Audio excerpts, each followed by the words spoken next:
Good luck. What's up, fam? It's J Lobos coming back to you on another episode, another video, dropping another one for you guys right here.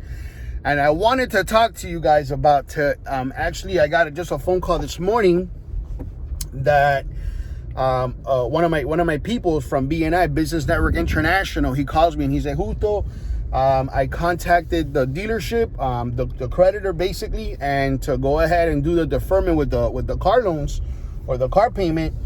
And him and his wife, he was able to get the loans, the payments deferred off the loan. And then all of a sudden, now he's actually a business owner and he's looking to get a new contract. And in order for him not to go ahead and get a bond, his credit scores have to be above a 640, 660. And unfortunately now, because of the late payments on the vehicles, and his credit's always been great, but imagine 2 consecutive late payments on 2 vehicles. That's detrimental. That's crazy. Obviously that hurts my heart. I was kind of concerned when this whole situation of this COVID-19 and everybody started doing all this forbearance, and even for the mortgage loans. Just because they're forgiving a debt doesn't mean, or just because they're tagging on that monthly payment for at the end of the loan doesn't mean that it has nothing to do with your credit scores or your credit report. So you guys have to be very vigilant. If you guys haven't checked your credit report, if you have not noticed that, do it ASAP. You can literally go into my website, buildworthstrategies.com. On the top section, there's a section that says credit monitoring. I put a couple of different sites. The one that I prefer and I like is called Identity IQ. Very simple to read. It's only $1 to check the report if you keep the membership, which is my suggestion for you guys out there that don't have credit monitoring and your intent is to always have healthy and good credit. Stay on it. It's $21, but it's worth it. You could have gotten, obviously in this particular case, he might have been monitoring his credit, because I'm a freak with mine and I get alerts all the time. At least if you have access to these softwares, take the little bit of extra time and put your information in there to get the alerts. Some of them you could even go ahead and put text messages. I give different options when it comes to the credit monitoring. I have Identity IQ, Privacy Guard, myfico.com, Credit Sesame. There's a bunch. I just like that one preferably because very easy to read. My girls use it, which are my processors, to do evaluations, reevaluations. Very simple, very affordable. One of the most economical ones out there too as well.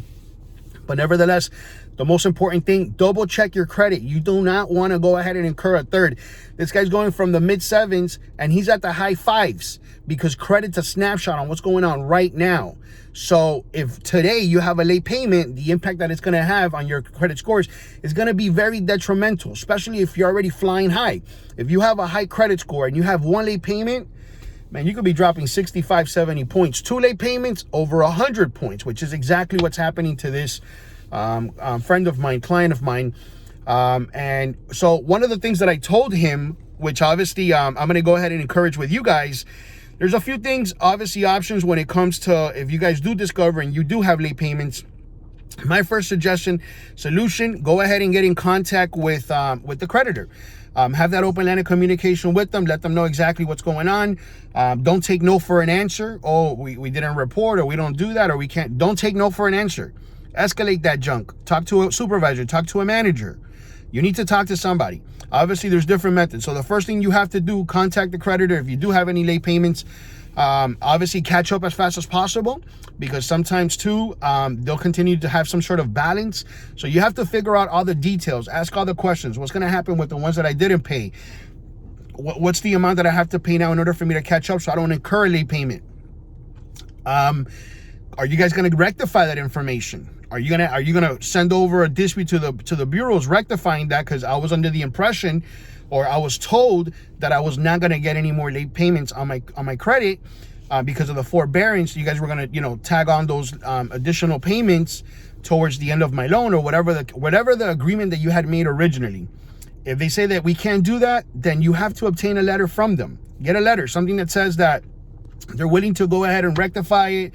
There's an error, there's a mistake, and from all 3 bureaus. then you could use that letter to send over that to the bureaus, open up a dispute, have an investigation, or if you guys need any help, obviously we're here to help. And then that letter should suffice to correct those late payments. Worst case scenario, that doesn't happen. Clearly, obviously, as you guys already know, I've said this so many times, statistically, 1 out of 5 people in the United States, 1 out of 5 Americans has a discrepancy on the report, because it's unfortunate. That's just the way that it goes. A lot of human errors. But nevertheless, take the initiative, take that ownership. Hopefully that works. And if it doesn't, then I'm ready to put the mitts on. I'm ready to go ahead and fight for you guys. There's different things that we can do. Obviously, initiate an investigation, a dispute with all 3 bureaus. I'll get involved with the creditor. If it's necessary, we'll get the CFPB involved, which is the Consumer Financial Protection Bureau. If it's needed, we'll escalate that sucker to the FTC. If it's needed, we'll take that sucker to the State Attorney General's office. We'll do whatever necessary possible to get those things rectified. Keep in mind, and I've seen this too on credit reports, it also says if you've already had a conversation with them, on the report, it should say something affected by natural disaster. We're going through a COVID-19 situation. Obviously, this has to do with the COVID-19. We have a reasonable excuse or a reasonable probable cause to get that corrected. That's just the name of the game. That's how that works. But nevertheless, good luck. Take those steps. And until next time, thank you so much for the love and support, guys. Remember, subscribe, like, comment. And if you think this is fruitful, share this. Share this with your family, your loved ones. They need it. Let's keep the line of communication open. Till next time, take care.